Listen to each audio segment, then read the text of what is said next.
ladies and gentlemen. Welcome back to another episode of the Manic Movie Misfits podcast. I am your co-host, John Phillips.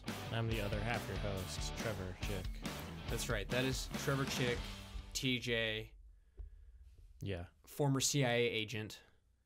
Yeah. Oh, yeah. I was dishonorably discharged. That's the best kind of discharge. We don't talk about Bangladesh.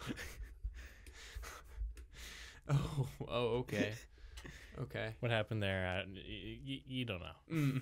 All right, I won't ask. Yeah. I won't ask. There's too many things I really should know about you at this point in our friendship, but I'm just not gonna do it. Don't question it. I won't question it. I promise. Yeah.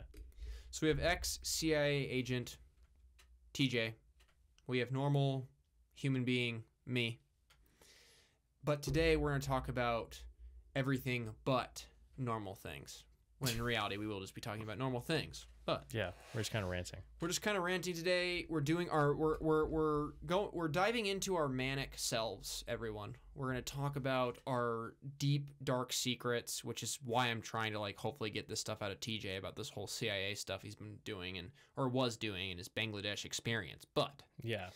If we can't get that out of him, we'll keep trying. We'll subconsciously get it out of him. Yeah. You'll pry it out of me like the people that interrogated me in Bangladesh. Yeah, I'm actually gonna get out a Russian booklet and start saying these Russian words, and you're gonna go full Winter Soldier on us, and you're gonna start going crazy. Yeah. I actually have it over there. Actually, it's actually one of the books in the stack right there. Is it not the Street Fighter Blu-ray over there? Well, it's kind of funny you bring that up. So I'm going to try this out, and we'll see how well it works. But there is this particular speech that sometimes works with people like you who can't get things pried out of them. Okay, so it goes something like this. Oh no! Troopers, I have received new orders. Our superiors say the war is canceled. We can all go home. Bison is getting paid off for his crimes, and our friends who have died here will have died for nothing. Yeah, oh yeah. But we can all go home. Is it working right now? Yes. It is? Yes, and that's why I'm going to grab this. Okay, good. Meanwhile, ideals like peace, freedom, and justice, they get packed up. But we can all go home. You need a more severe Eastern European accent. Well, unfortunately, I'm not good at accents. Well, make it a little ambiguous if it's racist or not. Dude, that's the name of the game, really. Well, I'm not going home. I'm going to get on my boat, and I'm going upriver, and I'm going to kick that son of a bison's ass so hard that the next bison wannabe is going to feel it. So now, who wants to go home, and who wants to go with me? Did that work? Bison buck? Thank you. What are your crimes? For my Wait. Wait. What crimes have I done? Against humanity. Was I brainwashed when this happened? Was I the Winter Soldier in all of this? Not you? Yes. Dude. The truth come out. Dang. Oh yeah, for those who don't know, John has, or we both have Street Fighter in a nice steelbook, and it comes with a bison buck. So that's what we're passing around. Yes. Definitely I think you can use that in... I don't know how centered that is in camera, but... That's actually pretty good. Yeah. I don't know if you can use it at Albertsons or Walmart, but I have heard from the grapevine that you can use it at Fred Meyer's of all places. Well, Fred Meyer of all places. I heard Kroger was going to start using it once they acquired Albertsons. Really? Yeah. Interesting. Okay, that's something good to remember, because if you're ever broke, just go in your steelbook of Street Fighter and get your bison buck. Of the $100. classic film Street Fighter. Yes. Why Criterion has not made a cut of it is beyond me, but I guess we'll find out. The 1994 classic. Yeah. Exactly. Best movie of the 90s, by far. Oh, yeah. It's just not close. 7? What the hell is that? The Shawshank Redemption? Pulp Fiction? No. Nah. Not at that all. movie. Street Fighter. Yeah. Okay, I think it's time that I need to get this off my chest. Oh no. I have been this rant of mine has been cooking. It's been simmering It's been simmering. in your I've said soul. It's been simmering in my soul. I have said it multiple times, so that's how you know I'm passionate about it to my friends. Ah, yeah. Which is, and this has been happening with social media quite a bit. Because social media is a great place to stem lots of poisonous and chaotic remarks. That's what Twitter is for. That's what Twitter, Instagram, things are for, especially Twitter. Yeah. But there's this belief for lots of people that for you to know an artist, for someone to say, oh, you can only know, to know an artist, you have to listen to, somehow it always comes up, somewhere along the lines of, well, some people say all their songs, but they always say, oh, you have to listen to multiple albums or whatever to actually know an artist. And usually this is said in response to someone saying, oh, I really like this artist. And then someone quickly being like, well, how many songs have you listened to of theirs? And they'll say 4 or 5, 6, whatever. And they're like, yeah. No. You're not a fan. You're not a fan. You're not a true fan. You don't actually know that artist. You have to listen to however many songs to actually know the artist. And what I got to say to those people is chill, bruh. Chill. It's not that deep. It's not that deep. One, it's not that deep. Short answer, no. Shut up. Yeah. Two is you can get a pretty good grasp of an artist even with 3 or 4 songs, especially if they're their most popular and if it's their most mainstream style of music. Chill. Oh yeah, this great music rant has been simmering. I feel like since the Spotify Wrapped episode. It has, and I'll be honest. Oh no. It doesn't. I don't have the fire that I had the first time saying this rant because it's just been. No. Because it has been simmering, I feel like it's actually been decaying almost at the same time. You know. Okay, fair. Yeah. But that I just had to get that out there to the public, aka the 3 people that are listening to us. Yeah. I mean, you can't go wrong with like the classics. Just knowing the basics, who cares? Who cares? We're all just trying to.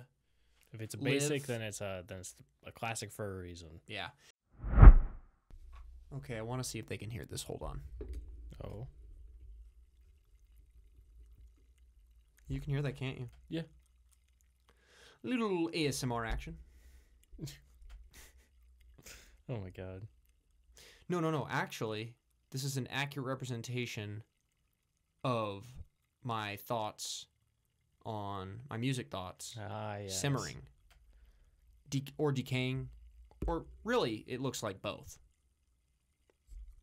So, accurate representation here. What? No, this is it. This is like, you know. Yeah, the boiling pot that is your mind. Exactly. I'm glad that came across. That's good. Yeah. After knowing you for so long, I pick up on these things. You do. And that's a good thing, too. Yeah. Shows that you know some things. Usually I don't. Yeah. Spotify, Spoofy. Apple Music has caused a lot of this.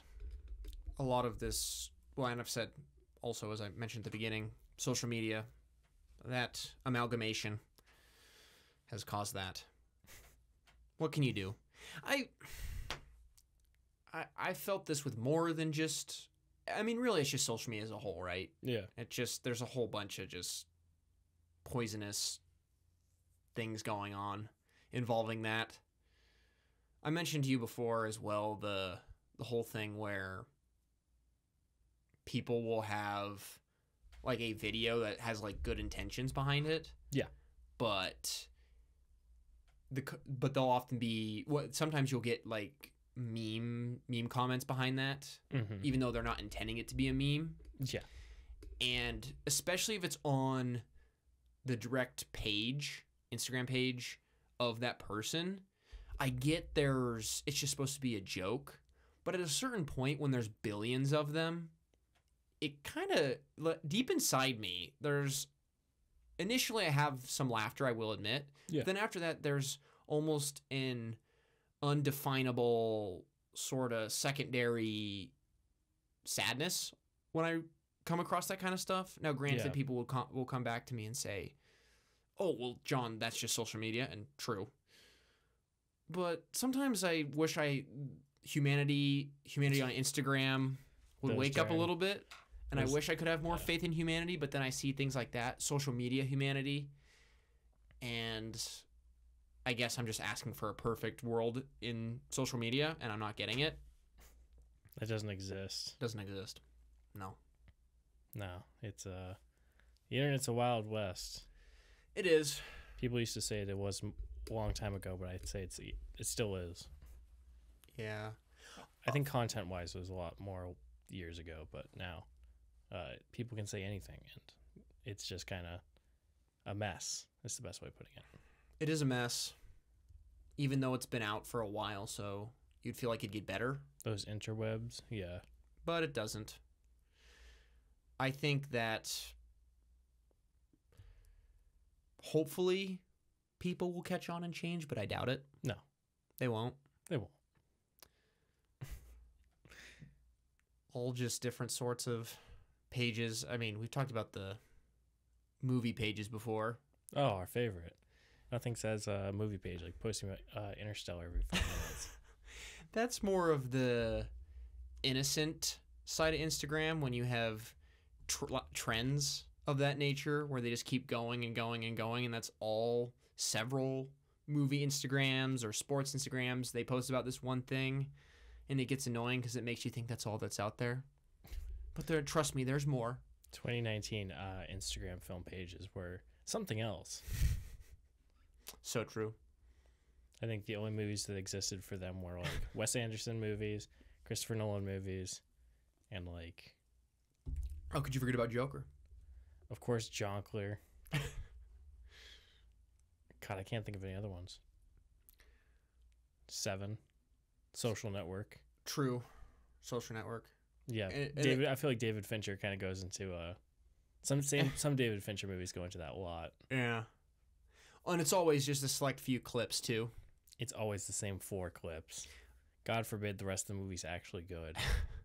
It's always the one clip from The Social Network where Andrew Garfield comes in and smashes He's wired the laptop. Yeah. Yeah. Every time. Dude, they should just... That should be the new form of torture. It's just having to watch that scene over and over again. Yeah. Or like reels of it. If they ever did a reboot, a remake of... What's the Kubrick movie? Clockwork Orange. Oh, yeah, yeah. One of the therapy scenes when eyeballs open like that would just be the Social Network scene over and over and over again. Just the ending of 7 over and over and over again. Now, I wouldn't be opposed to them replaying the Street Fighter speech over and over again. I feel like that would actually have the opposite effect because that's so enjoyable. That would inspire me. Yeah, that would inspire great things. Yeah, it wouldn't actually break me down. It wouldn't actually cure the person that was needing the therapy. It would just inspire them to do whatever it is they were doing before, good or bad. Most likely bad if they're in therapy. Yeah. Also, does this shirt like red with these lights on? Not from where I'm sitting. Okay. But then again, it might just because I'm close to you. I think the camera is picking it up as red now, which... The good old Tennessee red. Mm-hmm. You know those Tennessee Volunteers, the red and white is their 2 colors? Yeah, the fighting red. They have a sort of a GBO, which stands for Go Big Orange. It's GBR now. Go Big Red. Oh my God. TJ, what is your favorite movie? What's your favorite conspiracy film? Conspiracy movie? Yes. Oh, shit. Conspiracy thriller. Because I've been kind of on a kick of those recently, or at least thinking about them. The one that always comes to mind is just All the President's Men. Good one. Yeah. I'd probably say that. Good choice. That, of course, is Alan J. Pakula. Yeah. Pakula, if there was one, I mean, if you had one director one king director when it comes to conspiracy movies, it would be Pakula. Yeah. He, after all, does have the conspiracy trilogy, the Paranoia trilogy. I always get that wrong. It pretty much is conspiracy, so you're not wrong. Yeah. Honestly, okay, I've only seen the Parallax View and All the President's Men. I haven't seen Clute yet. Yeah. But if we're including all the conspiracy thrillers, and I'm probably missing one when I say this, whatever, and those movies that we've watched in the trilogy, I would say my favorite, I don't think it's the best because I think All the President's Men is better, but I think my favorite is The Parallax View. Yeah, fair. That's a great movie. It is. Great movie. One of my favorite shot movies ever. It's up there, definitely. Yeah. So I'm like scrolling through like movies and I'm like, conspiracy theory movies or conspiracy movies. Can't find any. What are some other ones that are... Well, you have The Pelican Brief, which is also Pakula. I was going to say anything Pakula. Anything... Yeah. Pretty much like half of his filmography, Anything if not more. Yeah. Anything Pakula. The Conversation. Never seen. Great one. Francis Ford Coppola. Yeah, that's when he was on his freaking... Crazy Kick. The Decade of Greatness. Decade of Greatness, to a point where I don't know if... I'd have to look this up and spend some more time, but I don't know if a director has gone on a run like that. I doubt it. Many consecutive movies that are that iconic and that great. It's very rare to see. It's very, very few. Yeah. Because we're talking... Especially like, I mean, like, crazy all-time greatest, that level. Not just like, they're great and people love them and they're not cult classics, but classics. Yeah. All four of those movies, The Godfather Part 2, right? They call it Part 2, yeah? Mm-hmm. Yeah. The Conversation and Apocalypse Now are all in the top 250 letterbox. Is the Conversation in there? Yeah. Well, actually, yeah, it is. It is. I'll check real quick. You could check what I'll ranking fact check it's at. you. Yeah. If I'm wrong, I'll leave the podcast. Conversation. I love adding stakes to stuff. It is not. Okay, I guess I'm leaving the podcast. It was nice knowing you all. TJ, take over. All right. It does have a 4.2 though, so okay. It's probably like right on that verge. Yeah, it is. I mean, it would be on the verge because I think the last things in there are like 4.2 for ratings. But we just watched going back to the Parallax View. We just watched that recently. Like a month ago. Sort of recently. A month ago. First of all, more than that. I love movies like that where you have a star, when a movie knows it has a star on their hands who can carry a lot of the load when it comes to making frames interesting and scenes interesting, and that's totally Warren Beatty. I think what really I love about that movie and why it's my favorite conspiracy thriller movie is there's lots of things, but one of them is the Warren Beatty and Gordon Willis pairing, like the cinematography paired with Warren Beatty's star charisma and the way, like, his star power that can just carry scenes. Yeah. And just immediately when you see him, that guy's interesting. I want to see what he's doing, both facially and what he's doing in the scene. Yeah. Oh, he's going through this drawer in this guy's house. I'm interested. I want to see what's going on here. And then, well, one other thing too that I will say is I love conspiracy thrillers. Really all conspiracy thrillers. Not all of them do this, but ones that are truly subtle. Mm-hmm. And the Parallax View kind of works both ways with how subtle it is with a lot of things and how slow it is with a lot of things. It's mostly a good thing, I think, but there's also some drawback with that. It's powerful as well. I think subtlety is always a more effective way to enter that realism realm. Always. Yeah. I mean, if you have things that are loud and apparent, it kind of takes away from it can take away from the dream, the world that you're trying to enter when you're watching a film, in my opinion. But I'm glad I showed it to you and John for the first time, and it sounded like you guys both liked it. Yeah, I like the Parallax View. It was a pretty damn good movie. I'll say that. I think in my opinion, there's parts of it that are like a little rocky here and there. Objectively great, but I think like in terms of the writing of the flow and all that, it doesn't fit that like puzzle piece kind of like movement. It essentially pretty much like that part of the beginning where he goes to the little country town is like the pinnacle of that. Yeah, that's kind of bad. That it's an objectively pretty well put together sequence with like some of the like set pieces they put in there. It's just it doesn't fit the movie overall. Right. It's like the way they shoot the river fight and like the car chase and stuff like that. Great. But it makes it seem like it's going to be a lot more of an A, action-y type movie, and B, a Western. It has a Western vibe. Yeah. But yeah, it just like, it gives it a completely different tone of what the rest of the movie actually is. True. So I think that John mentioned that after the movie too, where we were both kind of like, wow, that sequence made it seem like the movie would be very different, and then it kind of just played out. We're like, it's great, but that was odd. Yeah. Well, I mentioned that to you guys because I think from the very beginning that was one of my problems with it from the first time I watched it. Yeah. It's especially that being at like the very, very beginning, like after the thing that kicks off the plot. It's like, what? When you're trying to establish your tone. Yeah. Your tone and like the pacing going forward. 100%. Yeah, but I mean, the movie itself is great. I mean, Warren Beatty is fantastic. I want to see more after watching that movie. I want to see more stuff with him. That's the only Warren Beatty movie I've seen.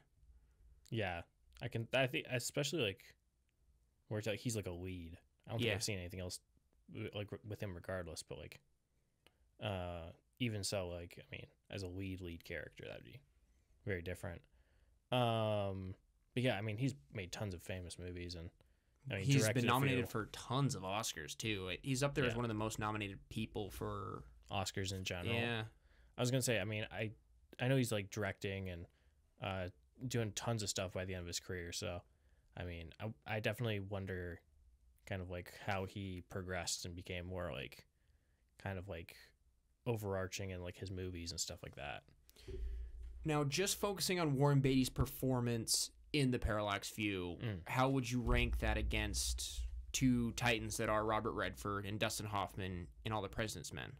Ooh. If you're isolating their performances, who do you like more? Who do you think is better?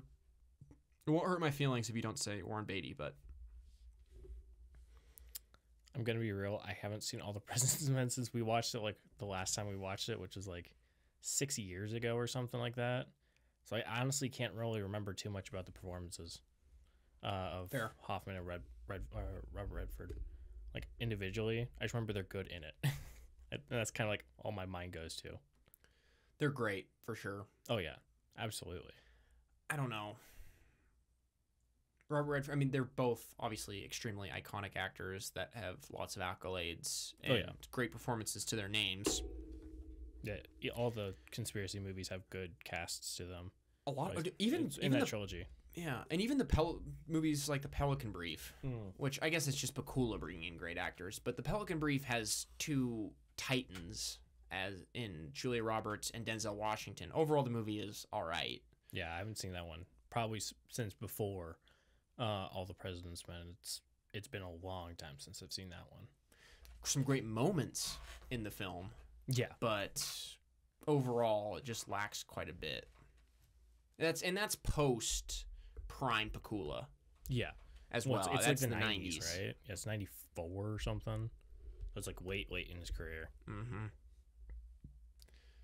Like I mean, he does like the shift out of conspiracy stuff with like Sophie's Choice, which is beloved by many. Which I've heard like some people say that like Meryl Streep in that movie gives like the best acting performance for like a female lead ever, and I'm like, that's very high praise. Really, people say that? Yes, I've heard that many a times, and I'm like, whoa, yeah. Which I'm very excited to see that eventually. I heard she's really good in Bridges of Madison County, which is a movie that I've been wanting to see for a while because Clint is one of my favorite directors, like top 2 director all time. Yeah. And you don't really see him do a lot of those roles, romantic, romance roles. Out of the movies he's directed, I think that one and Mystic River are the two I've like been meaning to get to for so long, and I've just never watched. Mystic River's fantastic. Yeah. That's a thriller. It's not conspiracy, but it's a thriller. Yeah. But let's see. Yeah, Pakula, out of like his top 8 movies here, I think like show it. 1, 2, 3, 4. I'm guessing that's one. Like at least like 5 of his 8 are conspiracy movies. Wow. And like the rest of them's like, I mean, you got Sophie's Choice, and then like, I'm guessing ones that have to do with politics as well. I don't know what this one is. There's one. It's set in the country, I believe, and it's with James Caan. Oh yes, right. Comes a Horseman. Yes, which I've heard is a good movie. Yeah, you were telling me about this. I think James Caan is supposedly puts in a good performance, and then the movie overall's solid. Yeah, it's got him and Jane Fonda in the leads. That's a good place to start as far as wanting to make a good movie. Yeah, then it looks like some of these people have been in tons of movies. So I mean, like other established good actors in there. So I mean, that's a good start. Just good cast, good director. Definitely. Good vibes. Yeah, I wish more Instagram pages would post Pakula instead of Interstellar 5 billion times. You would think that film pages would actually branch out and embrace film, but no, they embrace Christopher Nolan, and that's it. Because it's Christopher Nolan. Who is great, but there have been movies that have been made prior to the mid-90s. Prior to the mid-90s, and then if it is pre that, like that time period, it's, I mean, if you see like an 80s movie or something like that, it's always like the same 5 80s movies. Like it's never anything different. It's pretty sad. It is. I'd like videos on why is Gordon Willis's cinematography in the Parallax View so good. Highlight that maybe. No, God forbid. Talk about how the cinematography shows how characters are restricted by the corporations, by the establishment, by the government. Show how his use of lines show that. Yeah. But no. You would think there'd be cool video essays on these things. There aren't. Well, the sad thing is there are, but they're just not by big people. Yeah, correct. They're just not popular. Yeah. Which is a shame. It very much is. But I mean, yeah, it comes with the time of being like, it's 50 years ago. Who cares? And the thing is, too, which is sad. People would argue and say, well, but that's what's most popular at the time, which fair enough, true, because there is a lot of fans of those movies. Mm-hmm. However, at a certain point, these Instagram pages, their following is so big that they could branch out and at least every once in a while post something that was made in the 70s, and they would still get some sort of viewing. They still would, because they're just that big. But they choose not to. No, absolutely not. Which is why I always like to, when I'm having conversations with other people, I always like to dive back into the 70s. Oh, yeah, because I mean, because, well, first of all, that's one of the greatest decades of movies ever. Oh, yeah. I mean, shit, the 60s, 70s, like, any time, pick a time from, like, those beginning decades, you're probably going to find boatloads of classics that probably do tons of modern ideas just as well as modern movies. Facts. And when it comes to how the films look, there's so much modern technology now that they've been able to restore them in incredible ways. Yeah, absolutely fantastic. I mean, we watched Mad World like 2 years ago, and I mean, that movie looked fantastic. And I mean, yeah, companies like Criterion and Arrow and lots of those are just, I mean, that's their whole thing. They just restore old videos, and it looks awesome. Speaking of Arrow, dude, I'm glad you brought this up. I want to talk about David Lynch's Dune movie. Oh, because a classic. A year ago, at least a year ago, well, more, we came out with an episode trashing a lot of the Dune movie, David Lynch Dune movie with Emerson. We did. Mostly Emerson and I. You did trash on it. I trashed on it, but not as much as you guys. No. Well, especially not as much as Emerson. Emerson was leading the charge there. Emerson viscerally hates that movie. Yes. And I will admit, I did not think it was a good movie. but we rewatched it. We did. We rewatched it less than a week ago now. Less than a week ago with your, speaking of Arrow, obviously your Arrow cut Yeah. of or your Arrow restoration of the film. Yeah, yeah. Dude, that movie actually kind of goes hard. I liked it a lot more than I remembered. It was 1000%. It's a fun little movie. It's not perfect, but like who cares? It's fun. It's 80s. It was funny because it came in just all of a sudden, all these feelings rushed into me, or progressively throughout the film, all these preconceived notions I had from the first time I watched it of, oh, Kyle MacLachlan was not that good. Sting was the best part. All these other performers, not that good.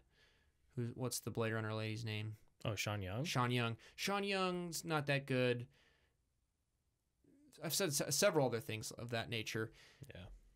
A lot of those statements I have retracted now. I think Kyle MacLachlan, especially for his first role, is solid. Yeah, especially for first movie, let alone being a big movie like that. Pretty great. With that kind of budget, with that kind of sets. Yeah.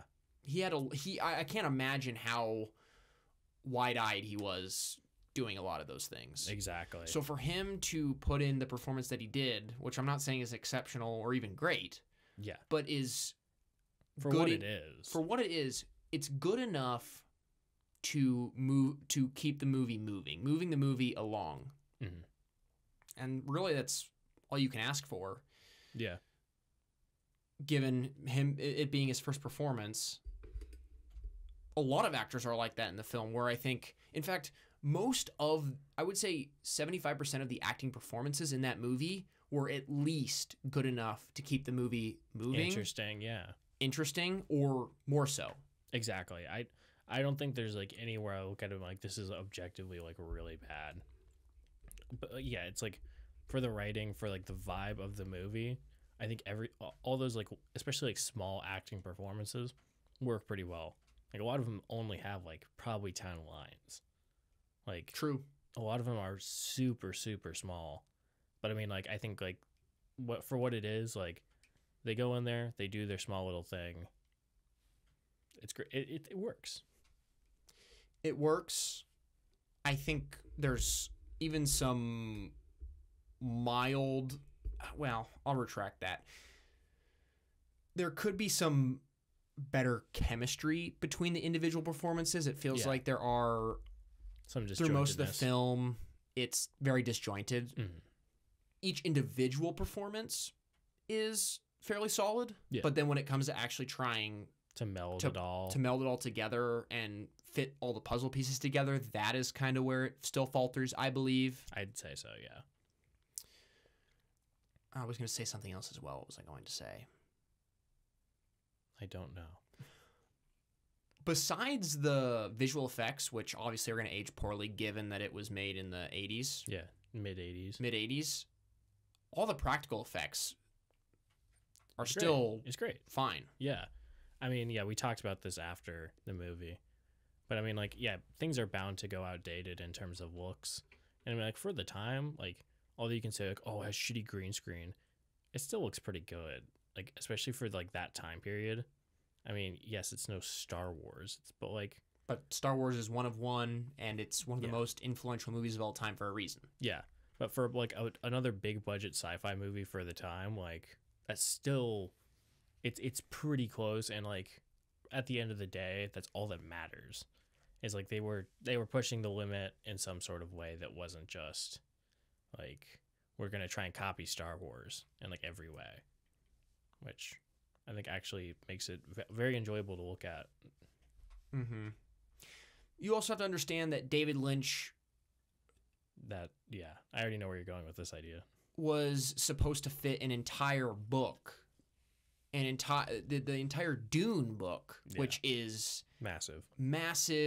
It's dense as far as information, whether it's the ecology of the planet, the political situation of the planet...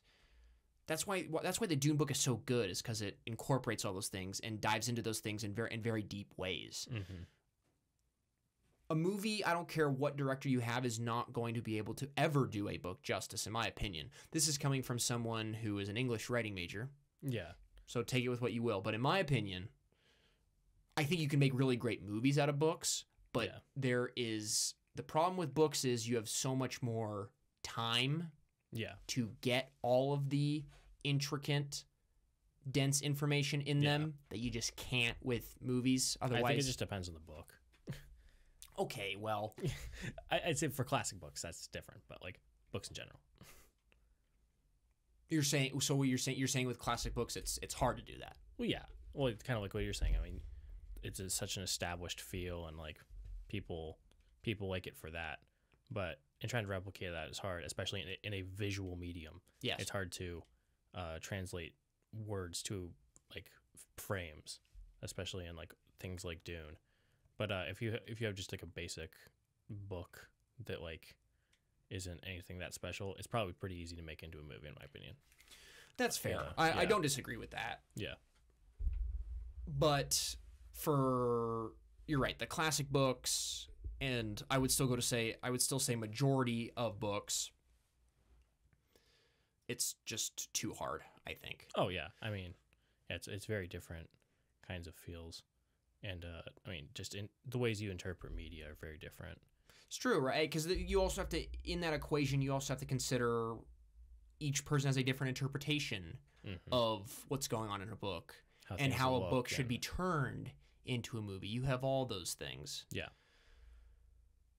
When it comes to Dune, I thought, again, given the time frame that David Lynch was given, the one movie... Yeah, 2 hours. He did a decent job. He got all the basics down for the most part.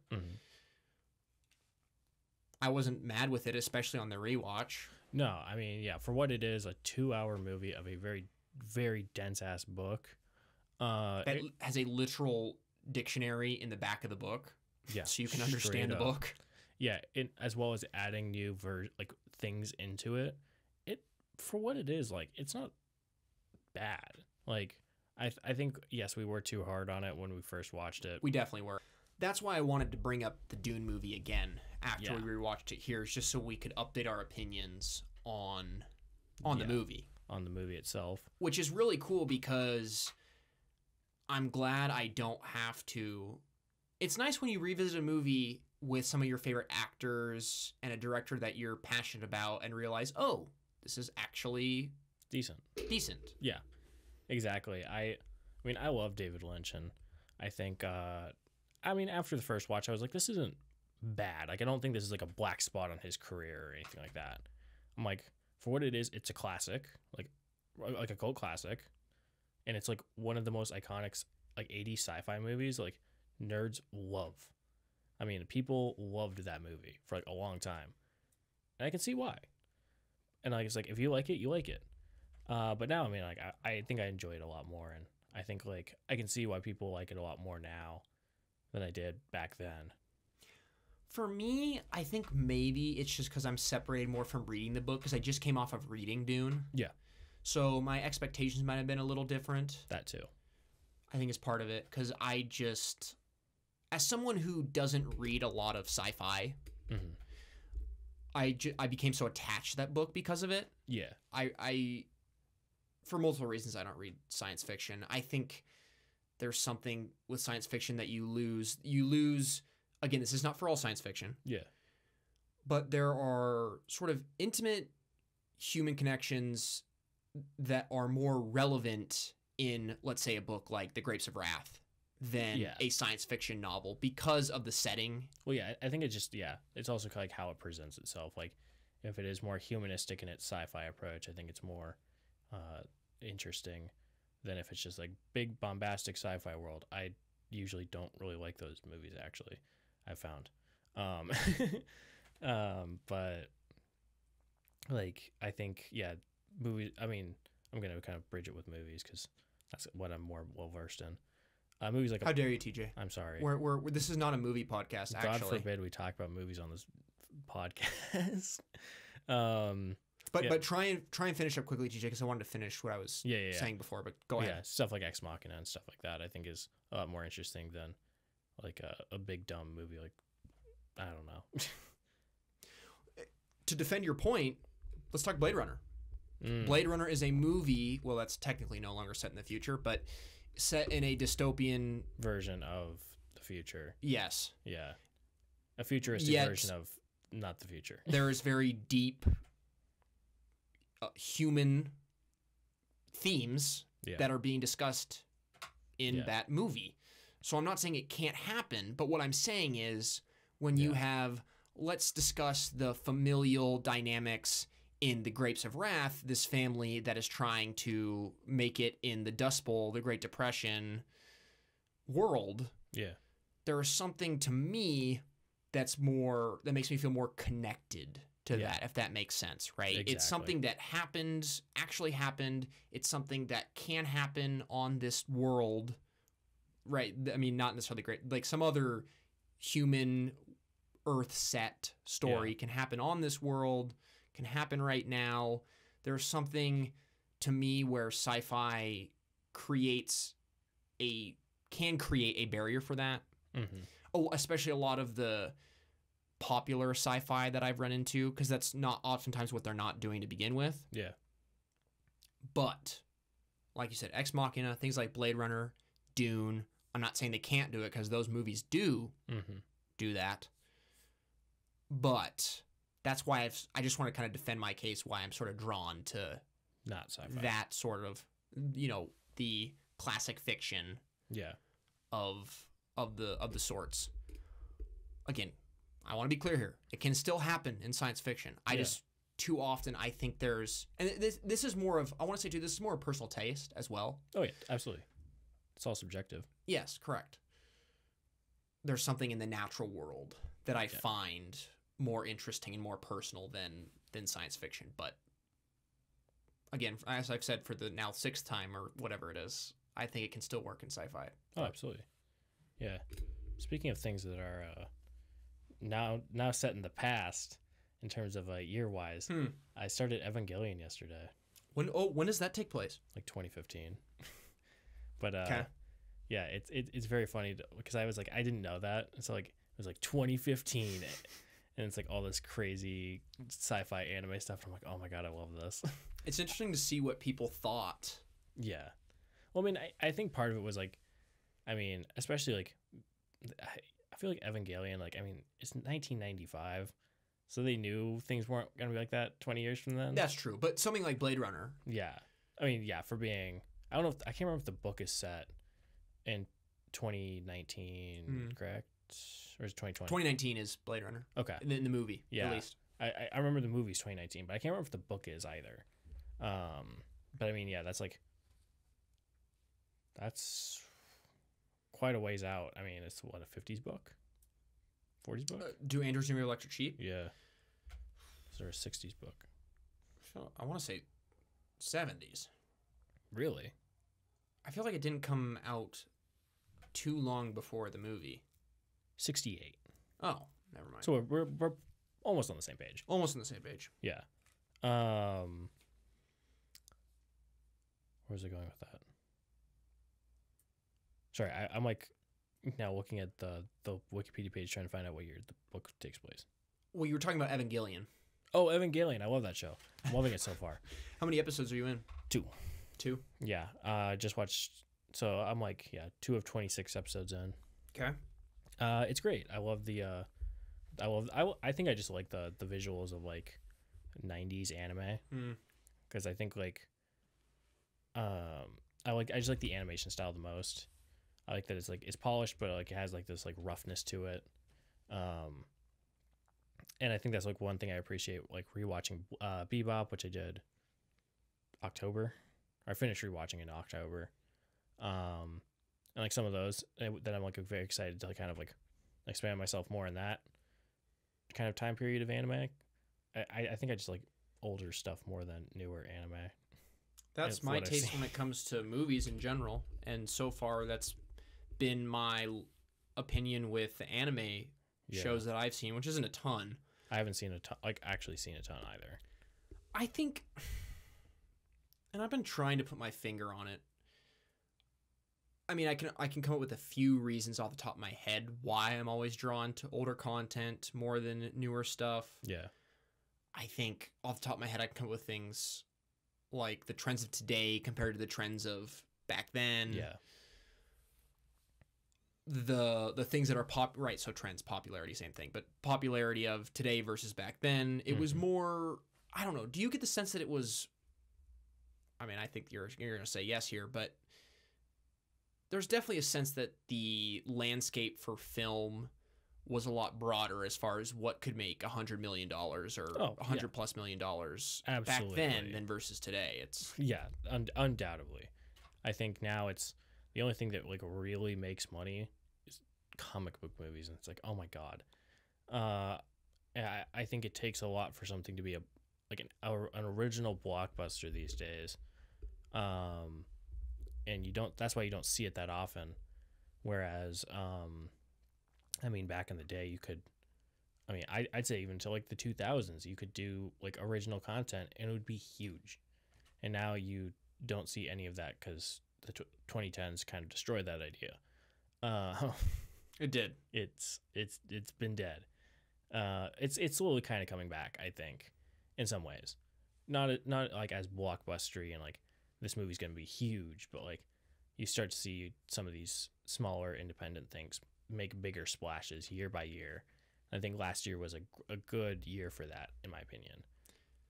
I think it's been talked about before, but you have the 70s. Usually every time you have a good decade of films, it's always followed up by a down decade of films. So you have the 50s, loads of great films. 60s, people consider that kind of a down decade.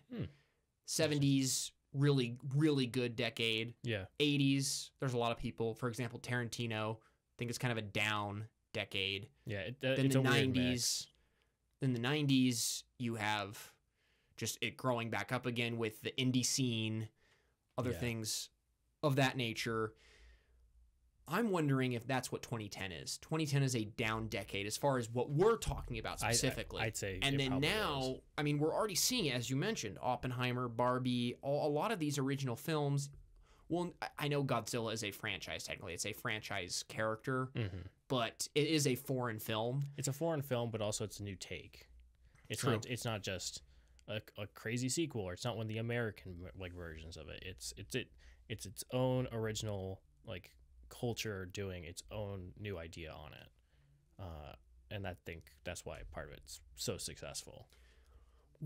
So with all this diversity, it seems like it could be heading in that direction, which would be super exciting. I would be so here for it. God knows we need it. We do. With Marvel going down the chute in a lot of ways, but I'd be interesting to see, because obviously they've delayed so much. Yeah. I'd be interesting to see just how much they have to delay things because of the stuff that's going on within Marvel. It just seems... I wonder how much they'll cancel. It just seems, whether it's actors leaving projects or directors not putting up with a lot of Marvel stuff, or especially, which has been the biggest issue, the visual effects artists just not wanting to deal with any of that. It'll be interesting to see if, honestly, okay, I'm not saying this is going to happen. Potentially Marvel taking a several-year hiatus because they would have to, because they just can't. Yeah. Because the reviews they're getting, the reputation they're building now post really Endgame, but every once in a while you'd have No Way Home or something of that nature. I mean, you're bound to have like an occasional good thing even in a crowd of mediocrity. And I was actually talking about this with our friend Tyler yesterday because we were just scrolling through Marvel stuff, and we're like, I mean, some of this, yes, it rightfully deserves it's all right. Like, some of these things are really overhated, I'd say, where it's like some of these things, they tried something new and give it to them. They're trying. And that's what you're wanting, but now that you're being given it, it's like, why? Eternals is my favorite Marvel movie. Yeah. And, like, yeah, we talked about that, like, Eternals, She-Hulk, like, stuff like that. It's like, you wanted new versions of your old ideas. True. Here's that in different formats. Why are you complaining? Very true. I think that is how they will survive, in my opinion. It hasn't totally worked out because the fans are a lot, at least, again, it's the way when I say fans, the way I gauge that stuff is through social media, because for good and for worse, it's good because that is an easy way to at least get access to a lot of people's feelings on Marvel projects. And most Marvel fans are in that age that are on social media, but at the same time, it still isn't the whole opinion of the fan base. It's a decent gauge of how popular things actually are. Right. From what I could gauge from that, a lot of people did not like those movies. Yeah. Around the Eternals time. I mean, you can say that about all Phase 4. With the exception of No Way Home. Well, yeah. But I mean, like, I mean, most people did not like a lot of the stuff.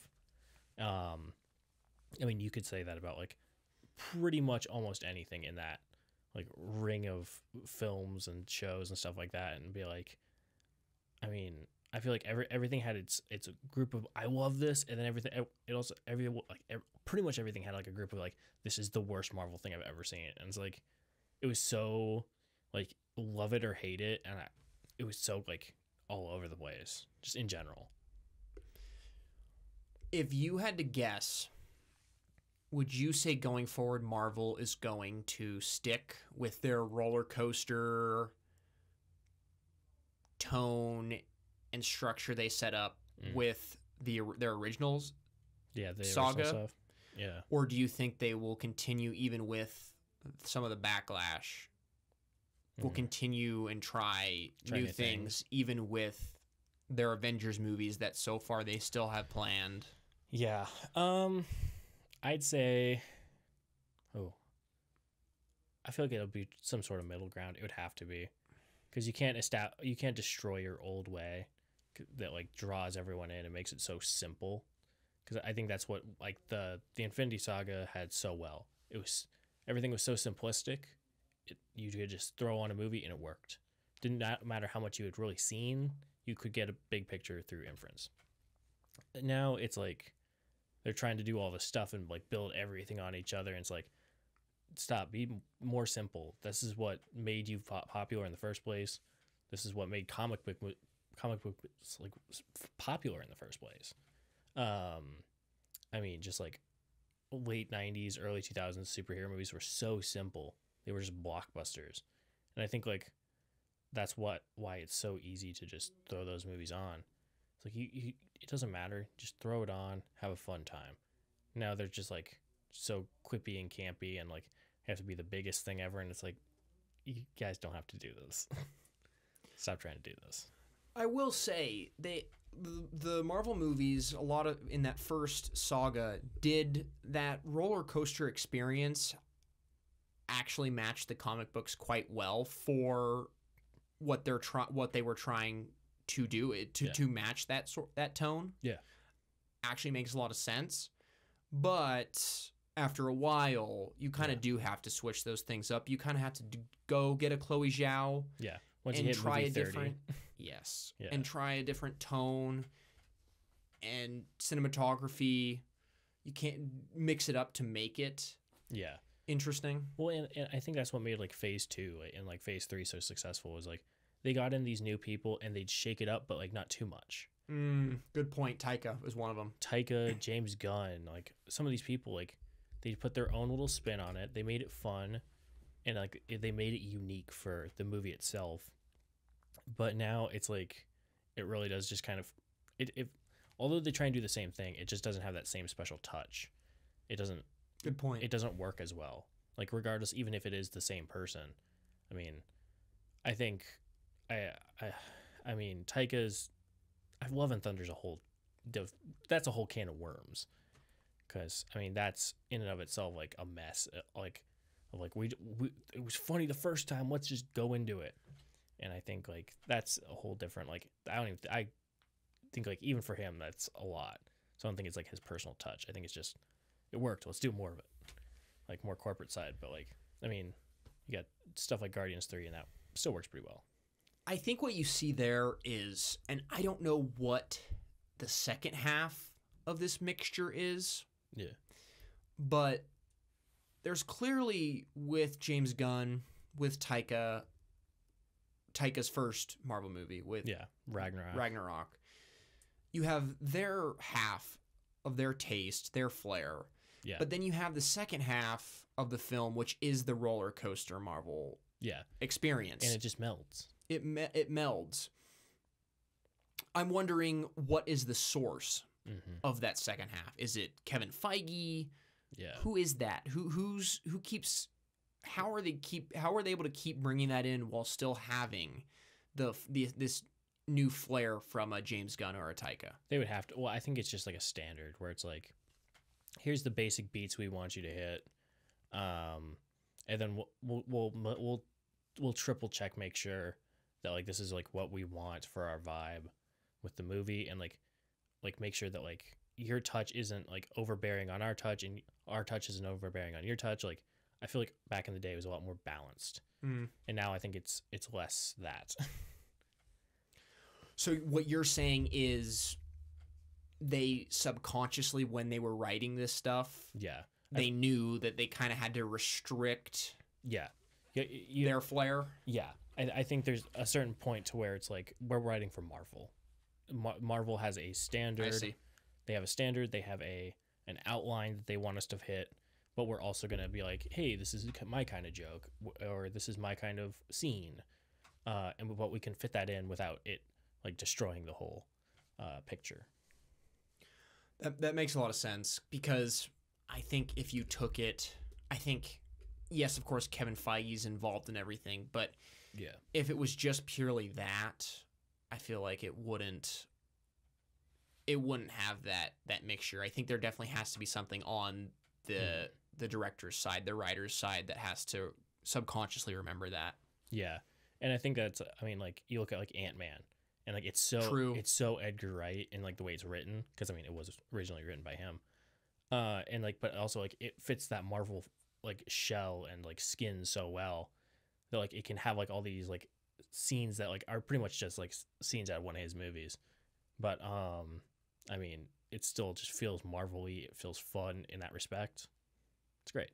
Yeah, that's a wild thing to think about. If Edgar Wright actually stayed on to direct, if he fully made that movie, and then how much would he have been involved with Marvel after that? That is at least point. with the Ant-Man movies. Yeah, because I mean, like, he wouldn't have made Baby Driver, probably. Ooh, that's a good point. Because I mean, I think that movie came out 2017. So I mean, that's 2 years after Ant-Man. So I mean, he probably would have got kicked off Ant-Man and then started that movie. Yeah, which we love Baby Driver. Oh, it's a great I'm movie. glad that's in his filmography. Yeah, I love that movie so much.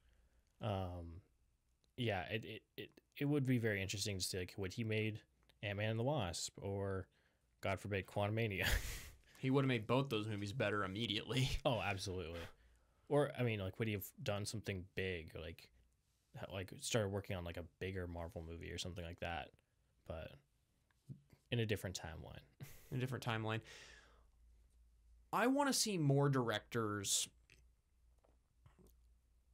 like Edgar Wright, Quentin Tarantino, who has talked about directing a franchise movie, direct franchise movies.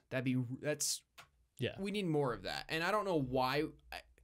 I have ideas on why we don't get more of that. I mean, we see it with, we have these big corporate film companies that don't want these directors to take over their film, their vision, because of the chance that they might ruin it, according to the movie production company. Yeah. That's part of it. Yeah. But I wish more directors would do that. I wish Quentin Tarantino, who doesn't look like it anymore, but he said for a while at least that he wanted to direct a Star Trek movie with William Shatner, which I thought was kind of interesting considering how old William Shatner was, but nonetheless direct a Star Trek movie. Yeah. I would have loved to see that. That would have been cool. Yeah. I wish more directors would do that. Yeah, you used to see a lot more of that, or I actually no. We never really have. That's the thing. I was gonna say, I feel like I was like, do I have an example for this? I said it anyway. It's okay. Yeah, it's been a very interesting kind of relationship, because it's like, yeah, you never really have these big directors like really dip their toes in the pool of blockbusters that much. And if it is, it's like very, very rare. It's like you're not even big yet. So, I mean, like, I think of like Harry Potter. like Alfonso Cuarón did like a random movie for that, and it's Right. like you're a film director now, and you randomly have a Harry Potter movie in your filmography, which is pretty cool. And I mean, you can obviously tell his flair on the movie when you watch it. You're like, yeah, this is this guy. And I think that's why people like it so much. But yeah, it's a shame that you don't see like Tarantino or someone big, like just kind of like be like, hey, why not? I'll make this kind of movie. I'll put I mean, even if it's James Bond, I mean something that like even is so loosely connected that like it doesn't matter if it doesn't match the rest of the vibe. You're doing your own movie.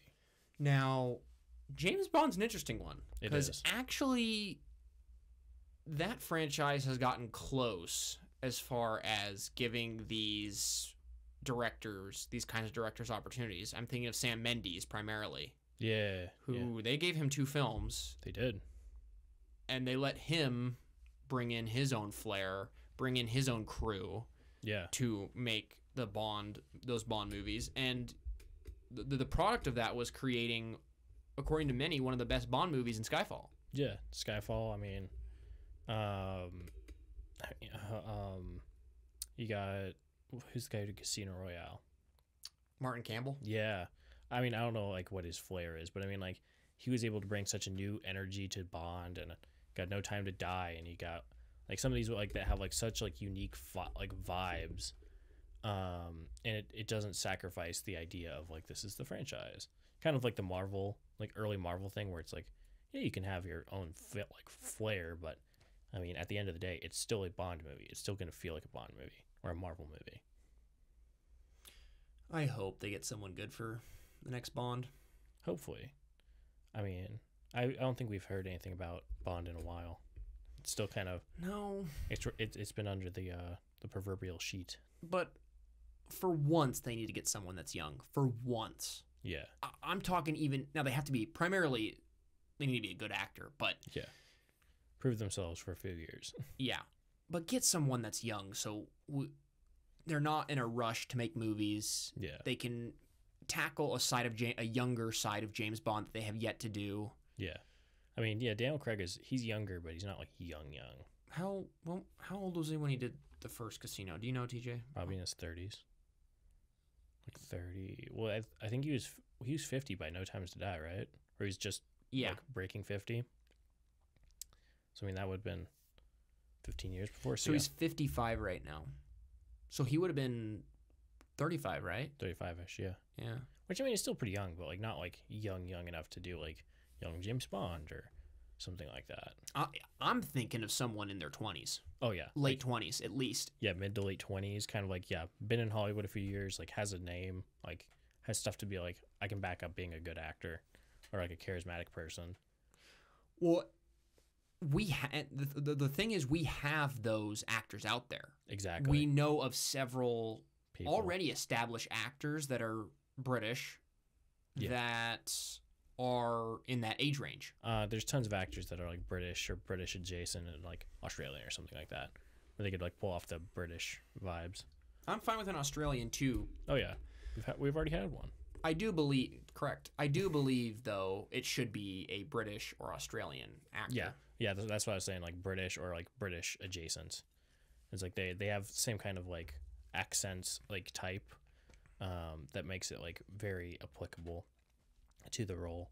It isn't inherently a British role, but you're right. And I'm saying that with still saying that you can't get an Australian or a British adjacent Scottish person I mean, to do it.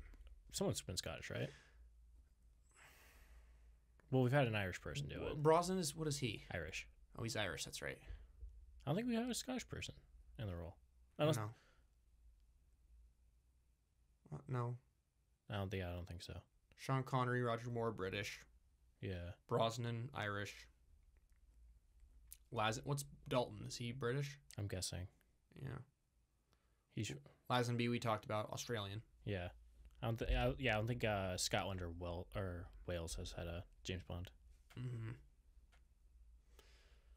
I can't even think of how a Wales accent sounds.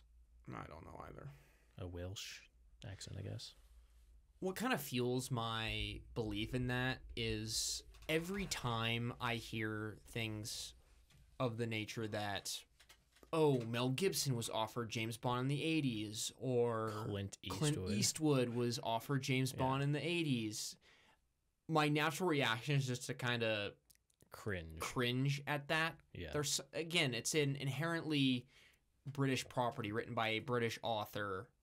Yeah. With all these originally, now some of them have bled out because of making it mainstream, but with all these British touches to the character. Yeah. And they're still there. I mean, even I think you see that with Skyfall and Sean Mendes being a British director. Yeah. That film is inherently, they almost go out of their way to make that film British. I mean, it's literally set in London. Yeah. And it's about Daniel Craig the Bond character going back to his heritage. The countryside. In the countryside. Yeah. You see it.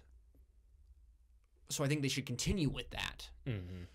Yeah, there's something to having like an international director do it, and there's something to having a British director do it. I think like finding that balance is kind of the way to do it.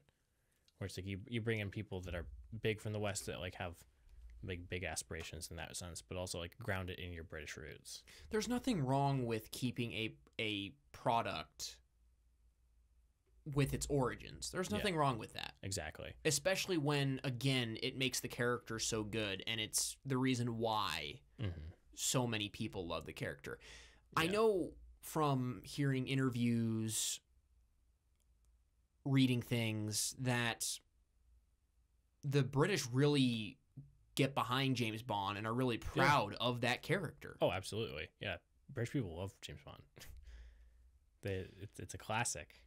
I mean, just like it, I mean, in terms of characters, I mean, like, it's one of those characters that's like so iconically British. I mean, and like it's like one of the faces of England in that kind of sense. It's like you can't get more like culturally iconic than that in terms of like film and like literature and stuff like that. No, so much so that people were perturbed when they found out that Daniel Craig would be Bond, and he had the blue eyes and the blonde hair. There was some concern about that look. Yeah, like what the hell? What the hell? It wasn't the traditional James Bond look. Yeah, brown hair. Yeah, darker hair. It's I feel like there was a standard for James Bond look for a while. And Daniel Craig, he broke it, but also I mean he made it cool. He did. Is he your favorite? I don't know why I'm forgetting this, but we talked about so many things. Is he your favorite James Bond? I'd probably say so. You said so. Yeah. Oh, didn't you have Dalton up there? I love Dalton. I do need to rewatch some of his movies. His two movies. I rewatched one of them, but I feel like you have to watch both of them to be like, I like him a lot. Dalton, we've talked about this plenty of times, but Dalton suffers. I got you. Thank you. Dalton suffers not from his actual performance, but from the writing. Yeah. Talked about it numerous times, which is a shame. At least give him one well-written movie, and I'm not trying to knock GoldenEye here, but even that. Oh, you mean not Dalton? Pierce Brosnan. That's right. I'm not knocking GoldenEye here, but even that movie, which is a good movie, doesn't have the writing that other Bonds have had. Yeah, I think for like a big blockbuster type of Bond movie, it works pretty well. But yeah, some of the writing of it isn't amazing. What keeps that movie going is things like the action. Yeah, I'd say like structurally, it's a very fun blockbuster. Like the pacing of it is just like it always keeps you interested in that like respect. But it's like it's simple, it's fun, it's got good action. What more do you need? But at the same time, it's like when you want something more in depth, it's not that Bond movie. You know what they never do with that movie that they do with most of the other actors is they let the character breathe with all the other actors. Yeah. There's at least one movie where they go into the character. Now it gets intense in a great way with Craig. It really does that to an extreme, which is good. But at least with the other actors, there's one movie where it kind of sits down and gives time for the James Bond character to flesh out in some way. Yeah. I'm thinking of For Your Eyes Only with Moore. The Spy Who Loved Me with more. There's sections in those films where you either get, or the whole movie, where you either get a different take on James Bond as far as the tones, the structure that actor had been dealing with prior, or you get, again, some sort of type of backstory with that character to make him more likable, more fleshed out. Brosnan, it was all just action for the most part, and of course bad writing. Well, yeah, I mean, I think part of it was just like the time. A lot of people were just like blockbusters, and like I think like for GoldenEye, I'll excuse it. I think it's the first movie. You don't immediately need to sit down with the character and be like, this is your character. Fair. So like fair enough. But yeah, the rest of his run, I mean, is the pinnacle of late 90s over the top cinema. Yeah, you never and I think that's part of the reason why it's just like it's a mess all around, is they're all the same kind of movie, and they get progressively, actually I wouldn't say progressively, I think the third one's actually better than the second one, but they get stupider as they go, and less about like, it's James Bond. It's just like, here's a big dumb spy movie. Am I right?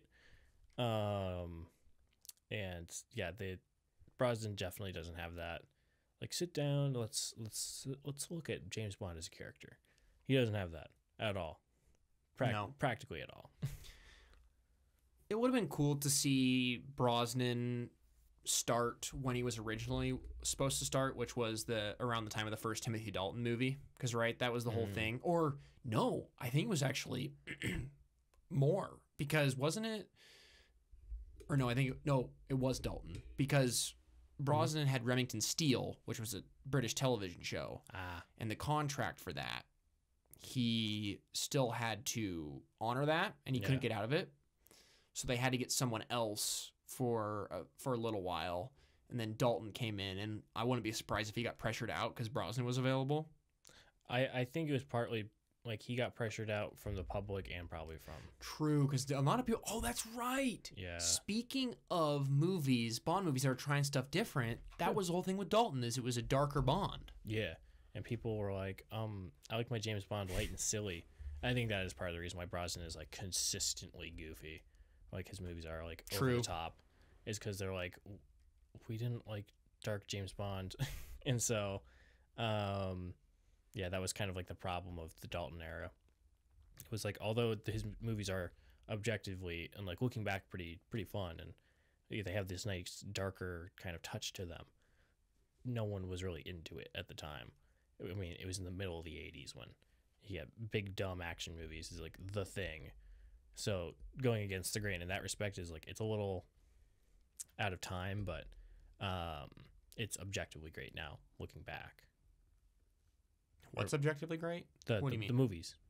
The Brosnan movies? Dalton movies. Oh, the Dalton movies. Okay, I was like, Brosnan, we just talked about that, TJ. I wouldn't necessarily agree with that.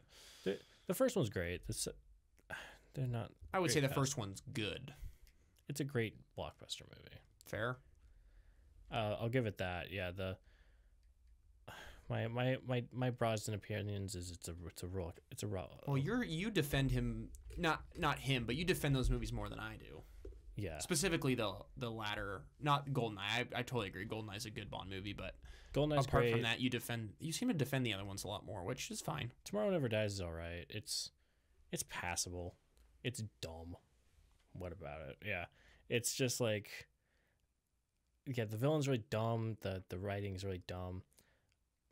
I don't know. I think I actually don't mind The World Is Not Enough, which is the third one. Well, who's in that one? It's the one with Roger Carlyle as the villain, where he's like the weird burn victim dude. Right. And there's like the oil company.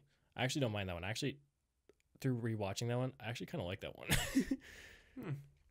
I will say it's a lot better than I remembered, and I will fair definitely give it its due time, and I would definitely kind of put it a little higher on my ranking. Not like the middle of the pack, but like I think before I had it like in the last like 5 or something like that, I'd give it maybe like 7th from the bottom. So like not great, but not the worst. But I would say my favorite Bond is well, I've said it before, is more. Yeah. But I think the best is Craig. Yeah. I think that's pretty clear. From an acting perspective, I think Craig is the best too. But. It's really cool that they got a great actor, like an inherently great actor, to do James Bond. And people might argue, well, what about Connery? To me, Connery would later become a good actor. A good actor. Dare I say great actor at points. He did win an Oscar after all for a performance that I thought was all right. But putting it in the Oscar frame at least. Yeah.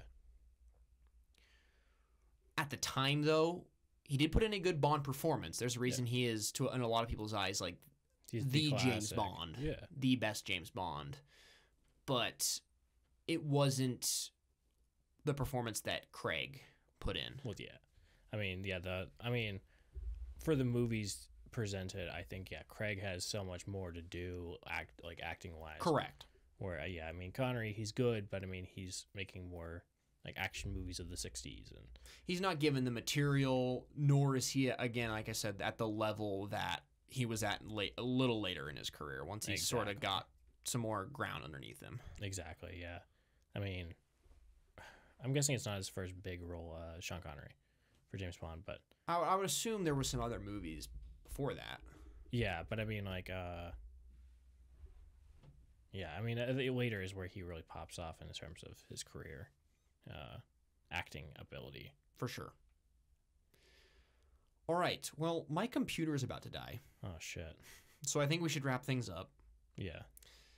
Thank you, ladies and gentlemen, for listening. We hope you enjoyed one of our ranting episodes where we kind of talk about whatever. We hope you enjoyed it. It's been a while since we've done one purely like this. It's been a hot minute. But that's kind of what our vision was for this podcast. Is part of the time, every once in a while, we would just sit down and have a conversation and talk about whatever we wanted to talk about. We talked about music, talked about Dune, talked about James Bond, talked about Marvel. Not even some novel talk in here, some literature talk, which is, of course, one of my favorite things to do since I am an English writing major, or was an English writing major. You're a graduated one now. My camera is also about to die, so we really are going to say goodbye. The next episode will be a surprise. I don't know what we're going to do yet. Thanks for listening, everyone, and we'll catch you on the next episode of the Manic Movie Misfits podcast. Peace. Ta-ta.